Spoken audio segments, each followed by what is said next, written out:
Hey everyone, back at you with another monthly update. I started doing this last month and it's now been about 30 days, and so I kind of wanted to show you where I'm at now. If you see here, we've had a 39% boost. So we've actually made $173 more this month compared to the previous section. So as you can see here, previously it was $448. And now it's showing 621. So we're making progress. We're, moving that needle up.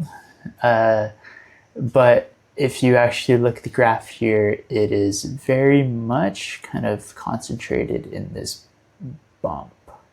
And I'm going to show you in this video what this bump is, and how I am moving, starting to make more money as an indie hacker. And kind of like open questions: is this sustainable? Is this growth going to keep happening, or is it one-off? Because as some of you may know, all of my apps are one-time purchases. So that's part of this exploration: open source code, one-time purchases. Can we make that business model work? It's something I believe in, and I do want to continue doing it, at least exploring and seeing if I can solve that problem. So anyways, I just, again, wanted to show you, here is what the previous month looked like. So as you can see, there's kind of these peaks, and then it was 448 in proceeds, whereas this one, it was actually pretty slow, and then this big bump at the end here.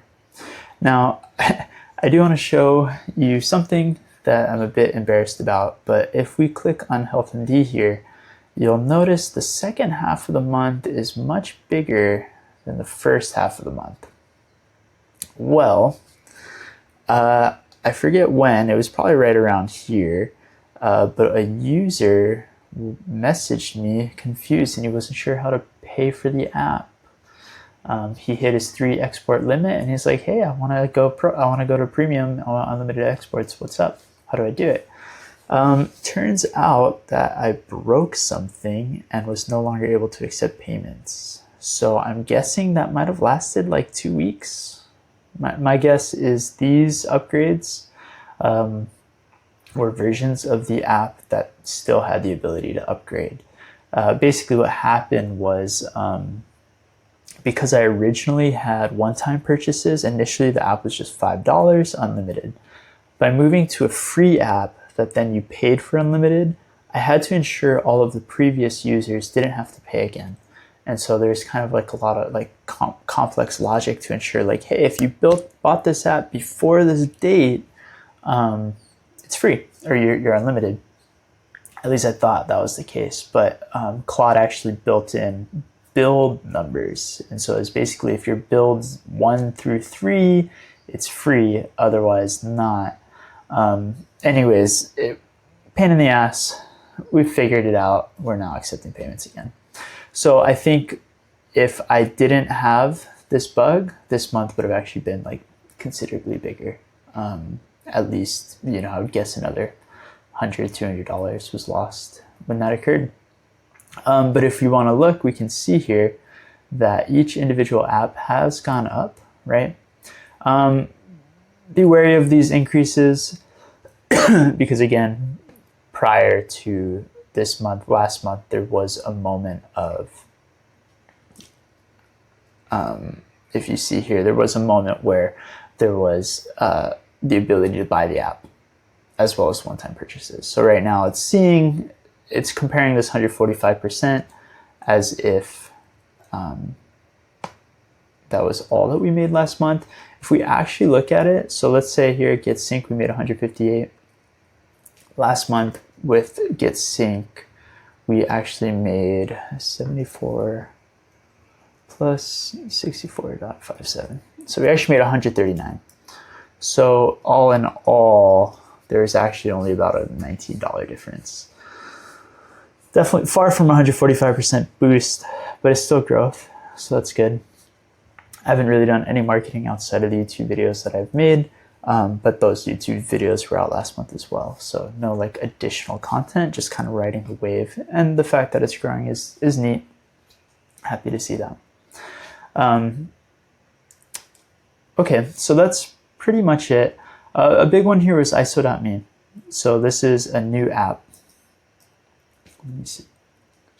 So this is, if you see here, we really just had two apps. We had HealthMD and Get Sync. Whereas this month we now have HealthMD, Get Sync, and ISO.me.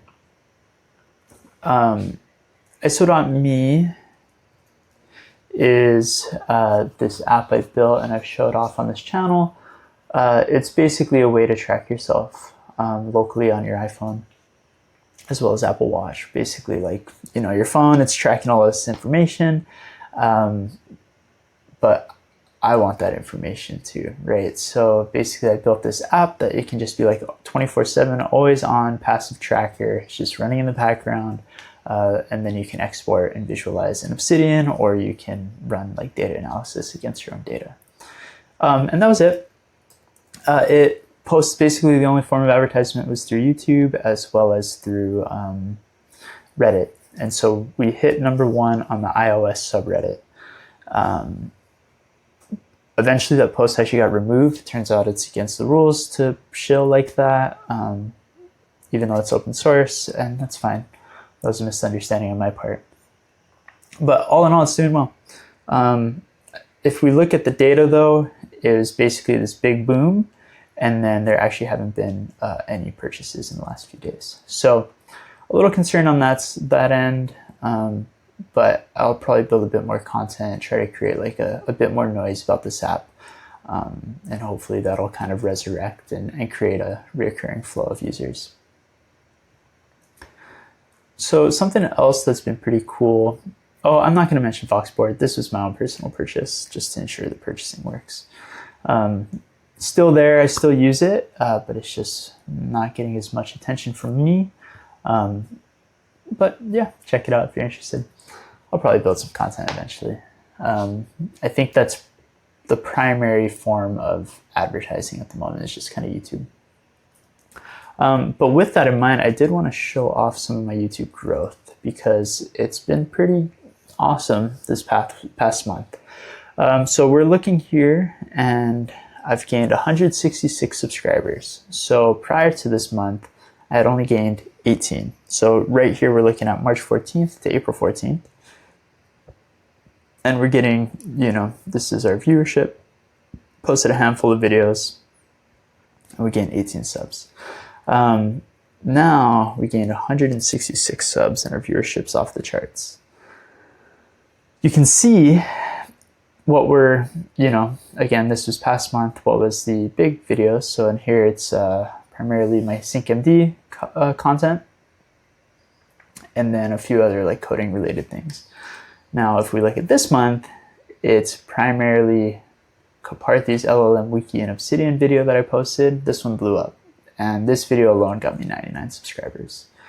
I can actually like click into it and see the growth. Oh, 105 subscribers. So most of my sub growth this past month was from this video, like, and the algorithm picked it up like 2 days ago.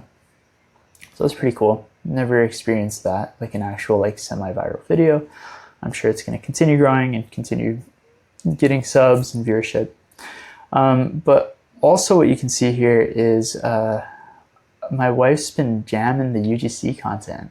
So originally we were just posting on TikTok, but I decided to post one of her videos on this channel, and it like immediately like tripled the highest viewership she had gotten on TikTok at the time. And we're like, oh, that's cool. Like these videos are actually doing much better on YouTube than on TikTok. So now we're posting on both, and they're doing really well. So, you know, even though this Coparthee video I've gotten 105, there's still 61 subs that we got this past month. That's like considerably more than the previous month. And I think a big part of that is because of these shorts. And also just, you know, you can see, look at this timeline. I've been posting like crazy. Well, my wife's been posting like crazy. So very happy there. Gonna continue that. As you can see here though, I'm actually starting to post my face in shorts. And so if we click into something like this, you know, this is 861. This single video got me 8 subs. That's wild. So, and what's cool here is this video, these shorts are posted purely, every single one you see with my face on it. You know, this one got 1,200 views, some 900, 600. They're all using, it's called Clipify. And maybe I'll do a video about this, but essentially I'm running Clipify. It's a Claude Code skill, or in my case, I'm using it with Pi, and it's actually like clipping my videos and it's transcribing it and then finding interesting bits within the video, and then it's generating these 9:16. It's even like smart enough to you know, identify my face. So it's identifying my face, and it's cutting my face up in a way that you know, makes these videos a little bit better for vertical format. So again, just like finding fun little ways of like growing this channel, because I do think it has like a direct benefit in the likelihood of these apps succeeding. It's just, you know, a distribution channel, marketing channel, and it's fun. I'm excited to build content. Honestly, I would like to do this much more. I'm just trying to find time and energy to do it. So with that being said, we are now at $621 proceeds. So this is post Apple's cut. You know, if we keep Apple's cut, it's actually at 783. So we're almost at 1K in sales, not quite 1K in proceeds. Again, I do believe with this HealthMD fix, that's probably going to change. And especially if we can continue this. So in the last week, we've hit multiple $50 days, $50 plus days. And so that's really my goal here. I'd love to hit an average of $50 of proceeds, because that would, you know, that would essentially cover all of my expenses: rent, groceries, gas. $1,500 a month would be amazing to automate, or to create recurring automated revenue from. So this past week kind of gave me a glimpse of that. Almost there, not quite, but still, like, this past week was awesome. So gonna keep shooting for those $50 days. Again, I think a big part of that was this Reddit post, so I do expect it to drop, but I do hope that we're gonna continue seeing this like month over month growth. Anyways, that's where we're at this month, and I'll keep you posted, keep uploading videos, and I'll see you next month, see where things go. Take care.